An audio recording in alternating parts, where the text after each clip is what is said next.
오늘 말씀은 골로새서 1장 28절의 말씀 함께 읽고 말씀을 나누겠습니다. 함께 읽습니다.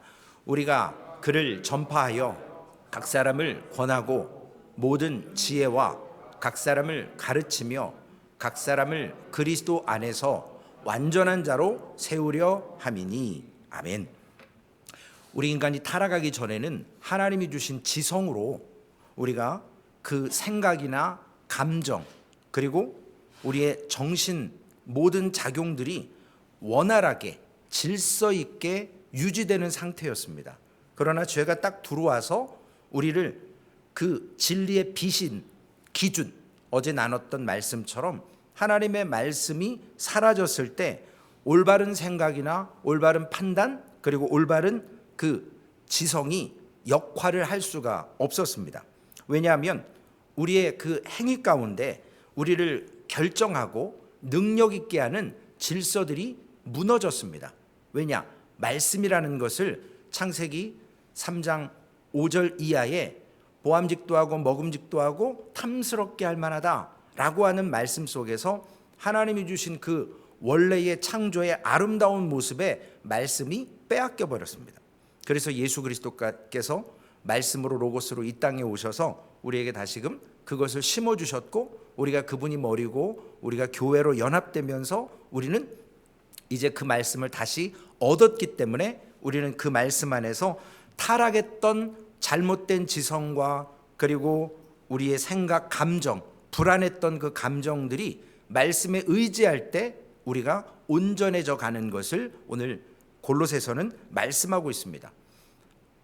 뭐 정신일소, 하사불성 뭐 이런 얘기도 하지만 정신이 올바로 세워지는 것은 내 의지에 의한 것이 아니고 하나님의 기준되는 말씀을 붙들 때 가능한 것입니다. 마태복음 24장 42절 말씀에 보면 그러므로 깨어 있으라 어느 날에 너희 주가 임할는지 너희가 알지 못함이니라. 신앙생활의 가장 중요한 것은 저도 이 부분이 늘 괴롭고 어렵습니다. 마음을 지키는 거거든요. 신앙생활이라는 건 다른 게 없습니다. 우리의 마음을 잘 지켜야 되는데 내 마음이 아니라 말씀에 의해서 내게 감동 주셨고 내가 그 말씀을 붙들려고 하는 그 마음을 지키는 것이 신앙생활입니다. 그것이 흐트러질 때 우리는 그것을 놓아버릴 때 시험 들었다고 하고 말씀을 놓는 순간 우리는 창세기 3장 5절에 있는 것처럼 말씀을 빼앗기는 사건이 일어나게 됩니다.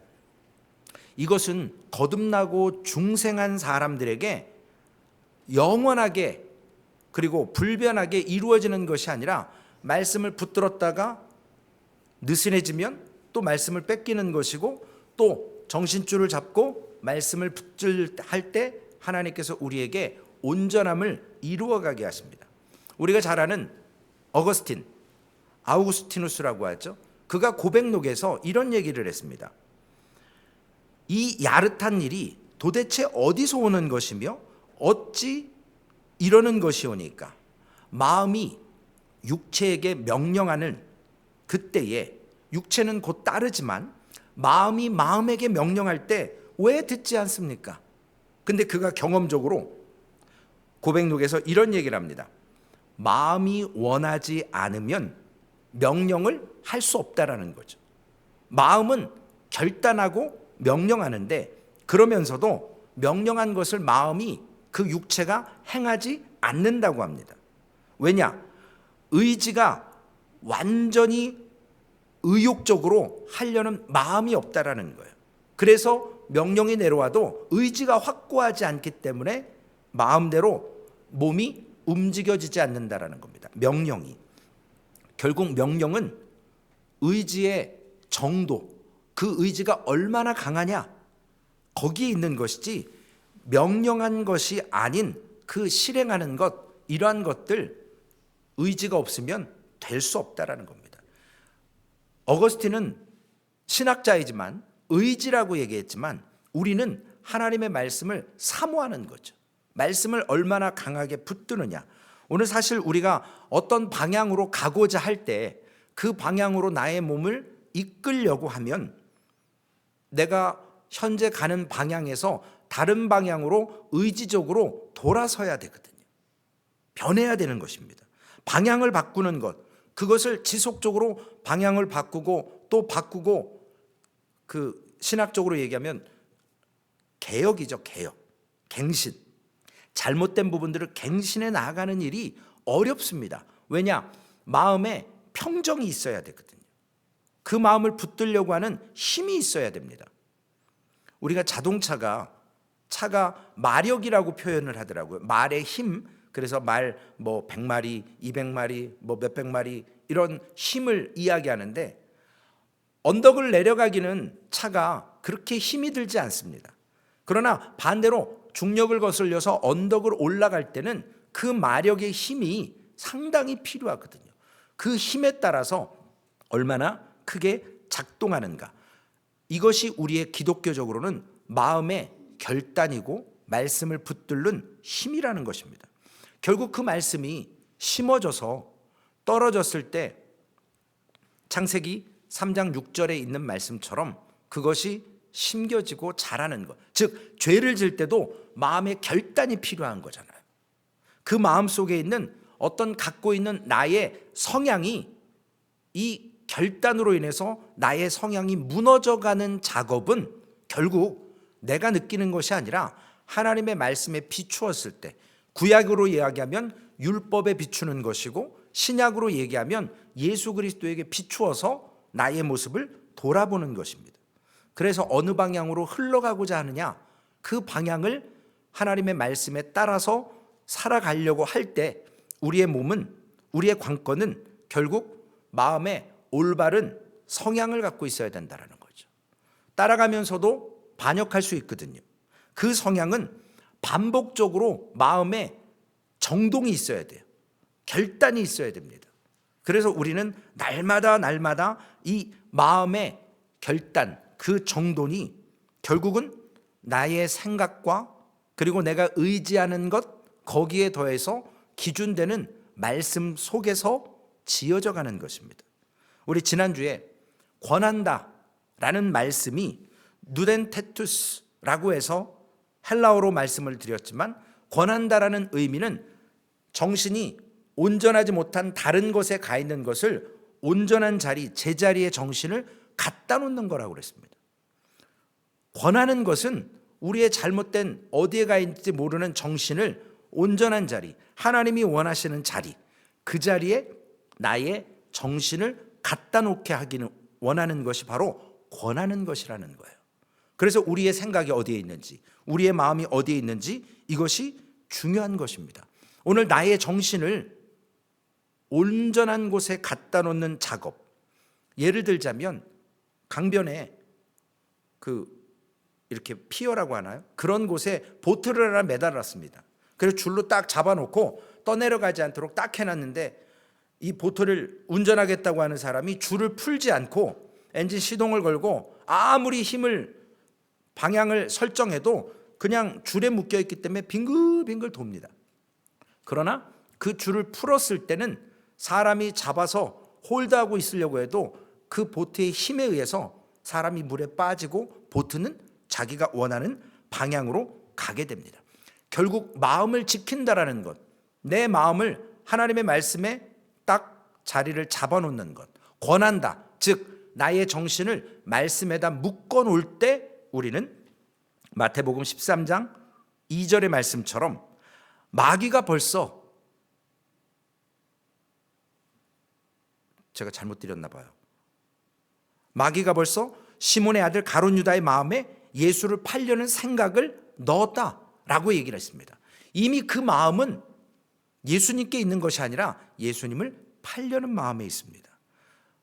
목회라는 것을 계속적으로 고민해 볼 때 결국은 우리가 우리의 정신을, 우리 모든 성도들의 그 정신을 하나님의 말씀의 자리에 갖다 놓도록 권하고 끌어다 놓는 작업인 것 같아요. 목사에게도 마찬가지인 겁니다. 저 역시도 하나님께서 위탁하신 일을 통해서 목사 혼자 하는 것이 아니라 모든 성도님들이 권함을 받고 또 교제 가운데 성도님들이 서로 권하면서 각자의 정신을 주님이 원하시는 그 자리에 우리가 모을 때 그것이 온전한 믿음의 생활이 된다는 것입니다. 에베소서 4장 12절 13절 말씀에 보면 이는 성도를 온전하게 하여 봉사에 이르게 하며 그리스도의 몸을 세우려 하심이라. 13절에 보면 우리가 다 하나님의 아들을 믿는 것과 아는 일에 하나가 되어 온전한 사람을 이루어 그리스도의 장성한 분량이 충만한 데까지 이른다라고 이야기합니다. 한 사람이 자신의 성결한 삶, 성화를 위해서 애쓸 때 다른 지체들이 그분과 함께하면서 결국 예수 그리스도 근본되는 그분을 통해서 성례전이라고 하는 예배와 성만찬, 보이는 것 보이지 않는 그 예배를 통해서 하나님 앞에 한 몸으로 지어져 갈 때, 드려질 때, 즉 우리가 헌금을 봉헌한다라고 하는 것처럼 우리의 삶, 그 정신을 하나님께 드릴 때 놀라운 그 변화의 성화의 작업이 이루어진다는 겁니다. 이것이 바로 이러한 일들은 무엇으로 되느냐?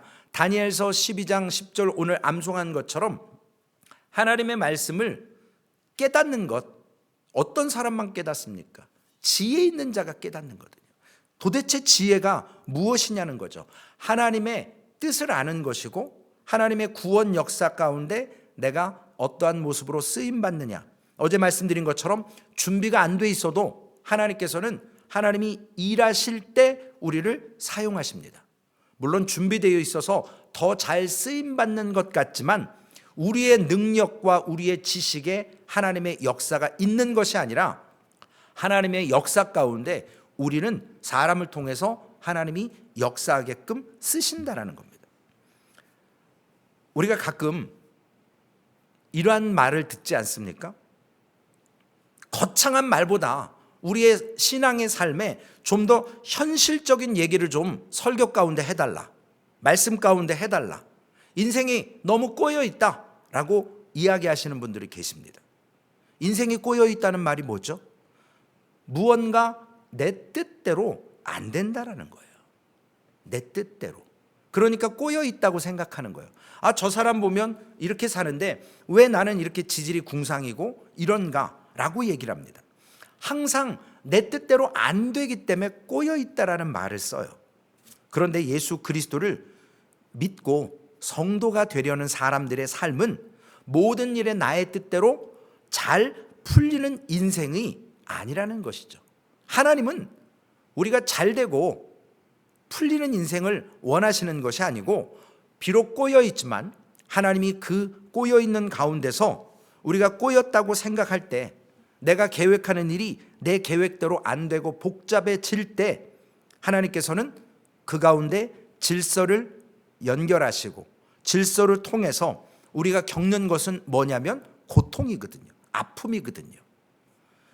우리는 물질이나 건강이나 어떤 능력으로 우리가 잘 살기를 원할 때가 있습니다. 그러나 정말 중요한 것은 하나님이 우리에게 꼬여 있다라고 생각하게 만들어주신 이유는 진리와 생명이 뭔지를 알기를 원하시는 거예요. 이사야서에 지겹도록 얘기하는 게 뭐죠? 사마리아와 예루살렘의 비교급이 뭐죠? 예배라는 것이거든요.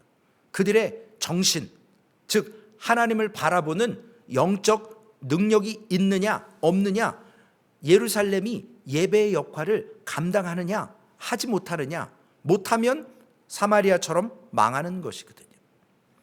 기독교는 죄인이 자신의 인생을 잘 풀리게 하기 위해서 판단하고 신뢰하고 가르치는 종교가 아니고요. 인생이 잘 안 풀려도 오히려 꼬여 있어도 그 고통 가운데 어느 지점인지 개인차는 있지만 진리의 빛으로 우리의 창조의 처음 완전한 모습처럼 판단할 수 있고 감정의 기복이 없고 하나님을 바라볼 수 있는 그 예배의 상태를 갖게 해서 하나님과의 관계를 발전시키는 데 있는 것입니다. 잘 살고 능력 있게 사는 것은 부수적인 거예요. 그래서 진실한 회개가 있어야 되고 삶의 개혁이 있어야 된다는 겁니다.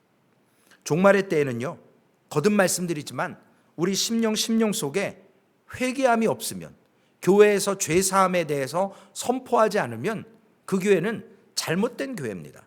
눈에 보기에 부흥하고 능력 있는 일을 행하는 것 같지만 귀신도 그리고 우상들도 기적을 일으키는 것을 우리는 알게 됩니다. 하나님께서 이 고통의 과정 가운데 예전에 미처 알지 못했던 하나님의 성품을 깨닫게 하시고 그 성품으로 우리가 자랄 때 하나님과 우리는 온전한 관계를 갖게 됩니다. 제가 성경 공부 때 잠깐 말씀드렸는데 어렸을 때는 그 한동안 뜨개질하는 게 유행이지 않았습니까? 그래서 어떤 조끼라든지 이러한 거 뭐 만드는 그런 때가 있었는데 어머님이 어렸을 때 저에게 그 막 엉켜 있는 실타래를 좀 풀어서 잘 매라고 좀 가끔 숙제를 준 적이 있어요. 그럼 몸속에서 막 뭐가 막 끌어올라요. 저는 막 밖에 나가고 싶고 막 하기 싫고 짜증나고 이 어려운 걸 왜 그냥 싹둑 잘라서 시작하면 될 것 같은데 아까우니까. 그리고 어차피 모든 줄은 하나로 연결되어 있기 때문에 풀으라는 거예요. 근데 어렸을 땐 그게 그렇게 싫었어요. 몇 번 안 해봤지만. 그런데 지금은 어느 정도 시간이 지나고 장성하니까요, 뭐 영적으로 이렇게 장성한 건 아니지만 제 인생의 삶에서 지금 어떤 실타래를 풀으라 그러면 이제는 약간 재밌어요. 이거 한번 도전해 볼까? 내가 이거 한번 풀어서 잘 한번 말아볼까? 이런 생각이 듭니다.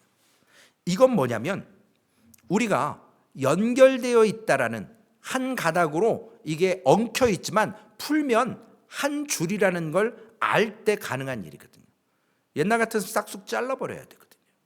성경에서 강조하는 명령어가 3가지 있습니다. 가장 많이 강조하는 첫째, 신명기 5장 15절에 보면 기억하라예요. 기억하라. 히브리서 3장 1절에 보면 생각하라예요. 베드로후서 3장 8절에 보면 잊지 말라. 기억하라, 생각하라, 잊지 마라. 명령어거든요. 이거는 우리에게 초이스가 없어요. 그냥 명령어예요. 근데 이 명령어를 반복시키시는 이유가 있습니다. 이것을 기억하고 생각하고 잊지 않을 때 우리에게 참된 행복이 있다는 것입니다. 제가 어제도 집에 가서 정말 말 한마디 안 하고 저 자신을 돌아보면서 회개했습니다. 왜 이럴까? 왜 결단해도 이게 안 되고 왜 이럴까? 자꾸 하나님의 말씀을 놓치는 순간이 있거든요. 끊임없이 그분께 공급을 받아야 됩니다. 지금도 이 전기가 들어와 있지만 전기가 순간 딱 끊기면 여기가 어두워지지 않습니까? 우리가 하나님의 진리의 빛을 지속적으로 붙들고 있어야만 우리는 살 수 있는 것이거든요. 온전한 지성으로, 온전한 감정으로, 온전한 하나님을 바라볼 수 있는 것으로. 설교와 예배, 성경 읽는 것, 기도하는 것, 목양을 하고 목양을 받는 것, 성경 공부에 참여하는 것, 그리고 신앙적인 서적들을 읽는 것, 이러한 모든 것들은요, 우리의 정신을, 우리의 마음을 제자리에 돌려놓기 위한 귀한 도구예요. 그걸 통해서 하나님과의 관계가 이루어지는 그 다음의 과정을 위해서 다리 역할을 할 뿐입니다.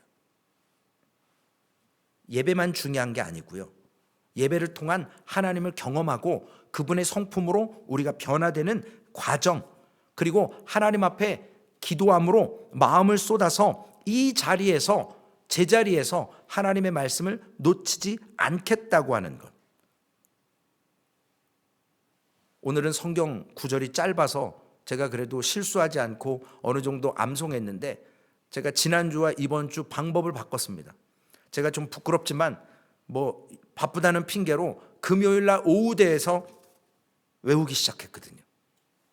월요일부터 쳐다도 안 봐요. 책상엔 있죠. 차에는 있죠. 근데 관심을 안 뒀어요. 그런데 지난주에는요, 월요일부터 하루에 한 번씩이라도 읽어보고 써보고 고민해 봤거든요. 앞으로도 그래야 되죠. 이렇게 해야만 말씀이 외워지는 거거든요.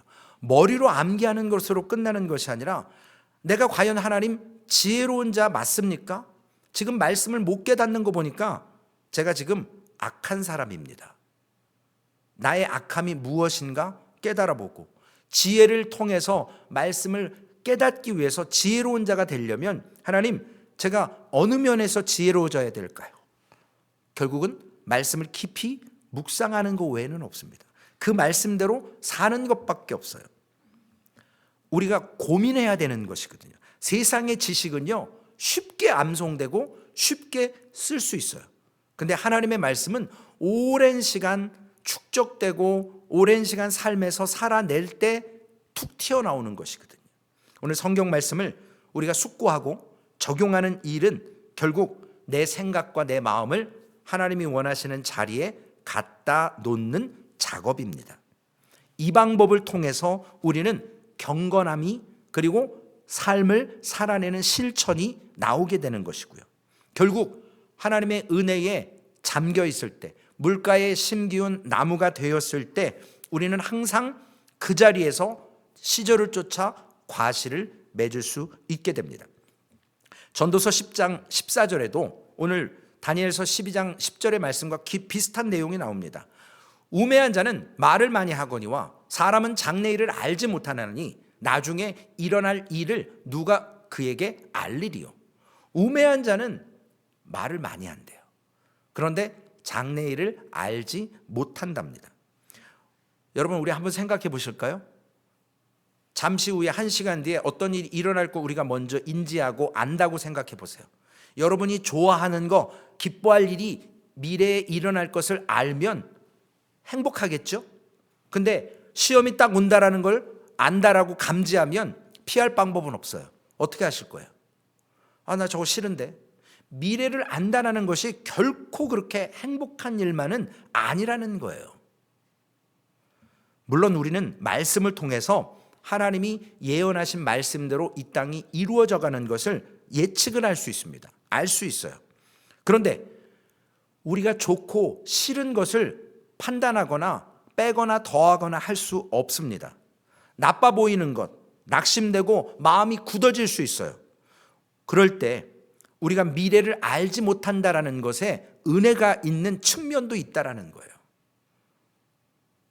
어떤 사람에게요, 당신은 1시간 뒤에 죽어 라고 하나님이 말씀하시면 그 1시간이 고통스러운 사람이 있고요, 어떤 사람은 그 1시간을 정말 사랑하는 사람들과 만나고 소통하고 하나님 앞에 기도하면서 하나님, 나의 영을 붙들어 주옵소서, 이런 자세의 사람이 있고요, 극단적으로 다른 사람이 있습니다.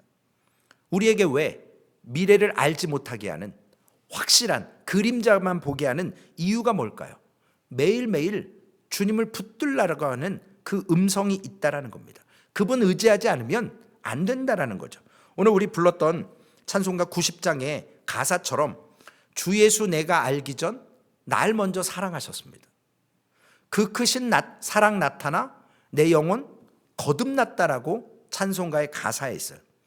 주 내 맘에 늘 계시고 나 주의 안에 있어. 저 포도 비유 같으니 참 좋은 나의 친구.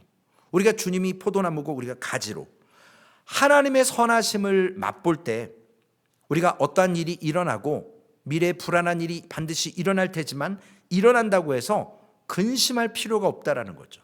누구에게 붙어 있기 때문에, 무엇을 붙들고 있기 때문에. 요한복음 14장 1절, 장례식 때 수없이 썼던 성경 구절인데요, 너희는 마음에 근심하지 말라. 하나님을 믿으니 또 나를 믿으라.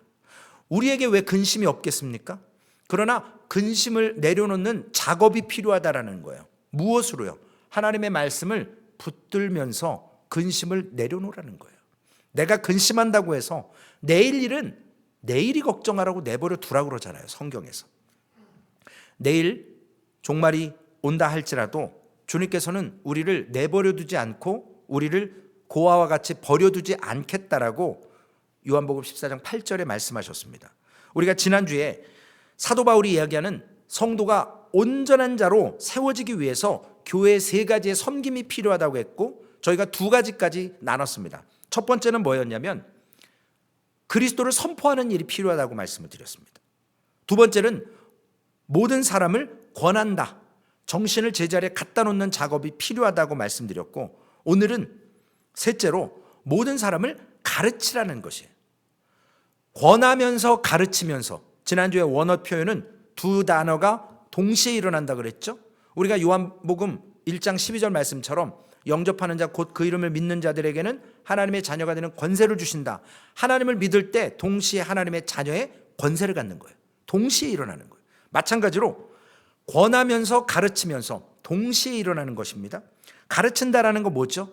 몰랐던 것, 잘못 알고 있었던 것을 온전하게 바로 잡아주는 거예요. 어제로 얘기하면 그 기초돌 그리고 벽돌을 세울 때 기준되는 기준을 얘기하는 거죠.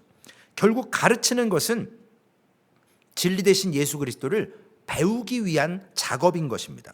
그래서 가르치고 가르침 받는데 두 가지가 꼭 필요하죠. 첫 번째, 가르치는 내용으로서 모든 진리의 핵심되는 성경을 우리가 가르치고 가르침을 받아야 된다는 거예요. 인간의 사상이나 어떤 경험이 아니라 하나님의 말씀, 즉 교회는요, 성경의 창세기부터 계시록까지 통전적이라고 얘기를 해요. 파노라마. 그 모든 것을 우리에게 올바른 지식으로 세상 가운데 살아갈 수 있는 방법과 하나님의 경륜을 이해할 수 있도록 우리가 가르치고 가르침 받아야 합니다. 특정 부분만, 이단들의 핵심이 그거잖아요. 성경 단어 하나 가지고 꼬투리 잡아서 계속 그것으로 자기네 편으로 끌고 가려 합니다. 두 번째, 우리가 가르치는 내용과 가르침 받는 자, 가르치는 자의 모습 가운데 필요한 것이 첫 번째는 텍스트는 하나님 말씀이에요. 이게 온전한 기준이니까요. 두 번째는 가르치는 자나 가르침을 받는 자 모두 그 진리의 말씀을 습득하고 그것을 따라서 열심을 사는 사람이 되어야만 가르칠 수 있는 것이고 가르침 받을 수 있는 것이라는 거예요. 어린아이들이 그 치아가 금방 까매지고 상합니다. 단 것 먹어서가 아니라 밥을 잘 먹기 싫어하는 아이들 억지로 부모가 떠먹이면서 입에 물고 다니거든요. 이 물고 다니면 그 당분이 이 사이에 들어가서 점차 썩어져 버립니다. 의사 얘기를 들어보니 그런 아이들은 굶겨버리래요. 지가 배고프다고 얘기할 때까지 내버려 두라는 거예요. 먹기 싫은 애를 자꾸 쫓아다니면서 이렇게 부모 입장에선 그럴 수밖에 없지만, 근데 정신적으로나 건강 쪽으로 봤을 때 주지 말라라는 거예요. 달랠 때 주래요. 그러면 잘 먹는다는 거죠. 우리가 하나님의 말씀을 사모하지 않는 사람에게 100번이고 1000번이고 말씀을 전해봤자 아무런 의미가 없어요. 사모하는 자에게 해야 되거든요. 말씀에 사모하는 자, 즉 삶이 공고하고 내 인생 꼬였다고 생각하는 사람, 그런 분들에게 이 말씀이 적용되어져야 합니다. 결국 그리스도의 피로 교회가 하나 됐기 때문에 우리는 아무도 온전한 사람이 없습니다. 은혜로 된 거죠. 은혜로, 믿음으로. 그러면 우리가 서로 온전하지 못하지만 서로 비난하지 않고 서로 연약함을 덮어주면서 그 부족함을 나 자신의 부족함으로 채우면서 서로 돌볼 때 교회는 온전해져 가는 것입니다. 그래서 오늘 설교의 제목이 온전케 함을 위한 섬김이라는 거죠. 무엇으로 섬기겠습니까? 그 상대방의 연약함을 붙들어 줄 때 결국 우리는 나 자신을 위해서만 신앙생활하는 이기심이 아니라 지체에 대한 무관심을 버리고 관심을 갖고 그리스도의 머리 되심을 복종하면서 나 자신도 복종하고 말씀의 기준을 잡고 또 말씀의 기준 잡지 못하고 지금 꼬여 있는 사람이 그 하나님의 말씀 앞에 온전해질 수 있도록 우리가 함께 지어져가는 그러한 온전케 하기 위한 섬김이 소망교회 가운데 그 온전한 정신을 제자리에 갖다 놓는 권하고 가르치는 작업이 일어나는 우리 소망교회 되어서 하나님께서 원하시는 쓰임받는 교회, 하나님께서 사용하시는 교회, 하나님의 성품을 닮아가는 교회 되시기를 주님의 이름으로 부탁을 드리겠습니다. 기도하시겠습니다. 하나님, 부족하고 연약합니다. 하나님, 우리의 연약함을 아시는 하나님께서 완전한 말씀, 하나님의 생명의 말씀을 우리에게 허락하셔서 오늘 그 말씀을 붙들 때 하나님, 우리가 돌 감람나무이지만 참 감람나무에 접붙임을 당할 때 참 감람나무 열매를 맺게 됩니다. 주님, 우리가 주님께 묶여질 수 있는 삶이 되게 하시고, 우리가 권하여지고 가르치는 동시에 작업을 통해서 하나님, 우리의 생각과 우리의 마음이 있어야 될 자리, 하나님이 원하시는 그 자리에 갖다 놓아지는 권함과 가르침이 되게 하여 주옵소서. 상대방만 가르치는 것이 아니라 나도 가르침을 받아야 되는 존재임을 깨닫고, 하나님, 나의 연약한 모습을 돌이켜보게 하시고, 하나님, 그것을 삶으로 살아내면서 말씀 가운데 주님 깨달아질 때마다 더욱더 깊은 영성이 있게 하시고, 하나님, 하나님의 성숙한 그리스도인으로 세워져 가게 하여 주옵소서. 교회에 믿음의 어른이 있어야 합니다. 아버지 하나님, 신앙의 연수가 깊은 것이 아니라 하나님의 말씀대로 살아내는 성화의 단계에 이르러가는 성도들의 모습을 통해서 교회는 단단하게 지어져 갈 줄로 믿습니다. 거기에 기준은 오직 하나님의 말씀이고 예수 그리스도를 성품으로 담는 것에 있습니다. 하나님, 주일을 앞두고 우리 한 주간의 삶을 정리합니다. 내일 드려질 예배를 통해서 하나님, 우리의 마음과 우리의 정신과 우리의 태도와 우리의 자세가 정말 이 예배를 향한 열정이 있게 하셔서 예루살렘이 아버지 하나님 앗수르 앞에서도 망하지 않았던 그 예배의 모습, 회복의 모습, 그 능력의 모습을 소망교회가 받아 누리게 하여 주시옵소서. 그래서 이 예배의 삶을 어느 누구도 건들 수 없도록 오직 하나님 주님과 동행하며, 우리가 때때로 인생이 꼬이고 아파오는 환난과 어려움 속에서도 빙글빙글 돌지만 그 주님의 말씀에 묶여 있어서 다시금 떠나지 않도록 주님의 자리 근처에서 날마다 권함을 받고 가르침을 받고 가르쳐서 하나님 아름다운 교회로 지어져 가게 하여 주옵소서. 소망교회의 모습을 하나님 붙들어 주실 줄로 믿습니다.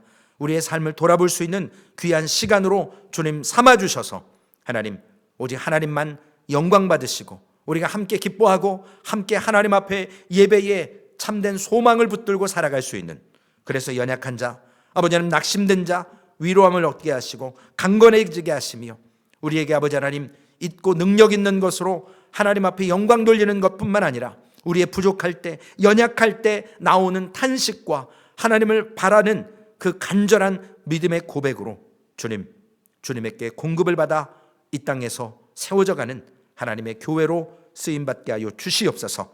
감사합니다. 우리를 구원하신 우리 구주 예수님의 이름으로 기도 올리옵나이다. 아멘. 하늘에 계신 우리 아버지여, 이름이 거룩히 여김을 받으시오며 나라에 임하옵시며 뜻이 하늘에서 이루어진 것 같이 땅에서도 이루어지리다. 오늘날 우리에게 일용할 양식을 주옵시고 우리가 우리에게 죄 지은 자를 사하여 준 것 같이 우리의 죄를 사하여 주옵시고 우리를 시험에 들게 하지 마옵시며 다만 악에서 구하옵소서.